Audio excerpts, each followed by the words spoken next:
We are officially less than 1 week away from AEW Double or Nothing in Las Vegas. At the event, Mercedes Moné is set to make her return to in ring action after 1 full year. For those of you who don't know, Mercedes Moné, formerly known as Sasha Banks, made her AEW debut this year, March 13th, at the AEW Big Business event. Big Business was specifically made for Mercedes Moné for her debut, for her arrival in AEW, and ever since, she has been the topic of conversation. Week after week, she is in someone's mouth, she is in someone's blog, she is in someone's headline, and she hasn't even wrestled yet. And I feel like there have been a lot of people who have been making these strong opinions about her. And I figured, I'm not seeing a lot of positivity surrounding her. So I wanted to make sure that if all it takes is to have a microphone and to sit in front of a camera and say your opinion, why not me?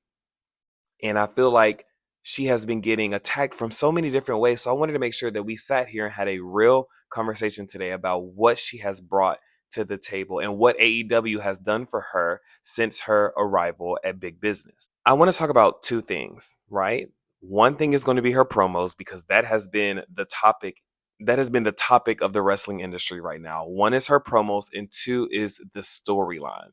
So, to get into her promos, Mercedes, I believe, had one incident out of she's been a part of AEW for going on almost 3 months now. So it's been a little over 2 months. And I believe she messed up in one promo where she accidentally said that she mixed up Julia Hart's and Sky Blue's name. And for some reason, that is grounds to disrespect her. That is grounds to attack her. That is grounds to say that she can't cut a promo. And I'm just sitting here confused like, has anyone never made a mistake while speaking? Your favorite wrestler never flubbed a line while speaking? Like, are we being serious? And so all of a sudden, these legends and these podcasters feel the need to go online and say, Mercedes Moné cannot cut a promo. She sucks. She sucks. And because she is a conversation and because her name holds weight, that has been some of the biggest headlines that these podcasters have seen. And that has created some of the most traffic for their channels. And I feel like that's also very unfortunate because now it just gives them more of a reason to continue to spew hate against Mercedes. And I feel like that's not fair. On the other end, we also have fans from other companies who felt the need to also jump in on this hate train and say, Mercedes never did this in WWE or Mercedes never did this here. And I don't think that that's fair because, again, it was one mistake. Like, I feel like she's been doing some of her best promo work if we're really being honest. We're seeing layers where she's literally being vulnerable, talking about can she handle coming back to the ring after missing 1 full year. We didn't see this much depth. Yeah, I'm not saying she wasn't capable of doing it. We just never saw this.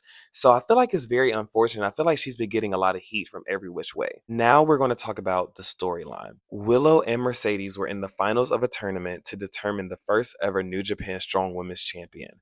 I believe that Mercedes was actually set to win the match, but throughout the match, she unfortunately suffered an injury where she fell off the top rope and, messed up her ankle, her heel, somewhere in her foot.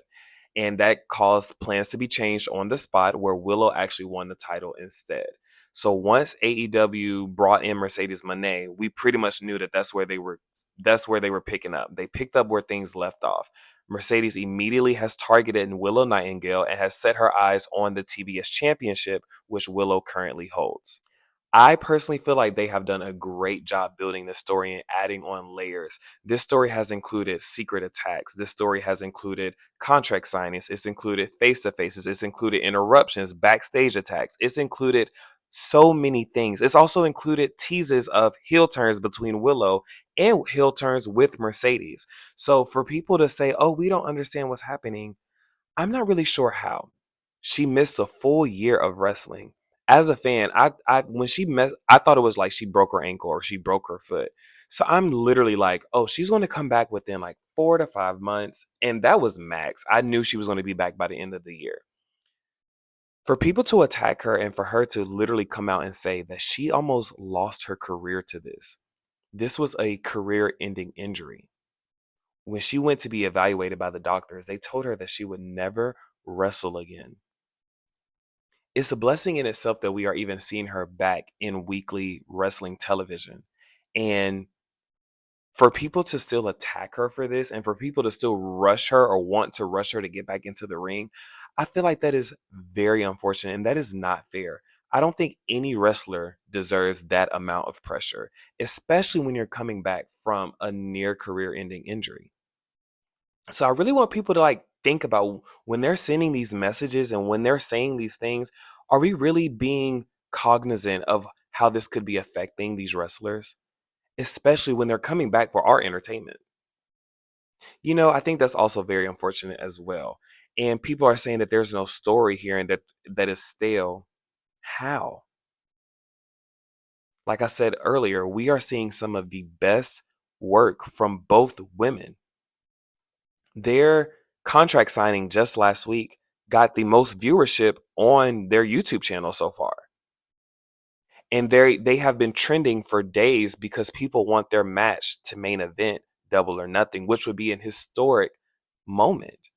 You would have two black women main eventing an AEW pay-per-view. And I don't think there's ever been a women's main event for an AEW pay-per-view. So are we really like taking time to understand the magnitude of the situation, or are we just upset? Or are people just upset? Are you upset that she didn't sign somewhere else? Are you upset because she is getting paid? What's the reason? And I also want to talk about other people in the industry. Like, what do you get out of tearing someone down so much on the internet? And I know people are like, wow, you're really upset about this, but I am because I don't think that is fair. And I have not seen any YouTube channel or any YouTube video that is in positive that is sending positive vibes and positive support to these women. And I feel like they deserve it. We are less than a week away from potential history. So why are we upset? What are we getting from this?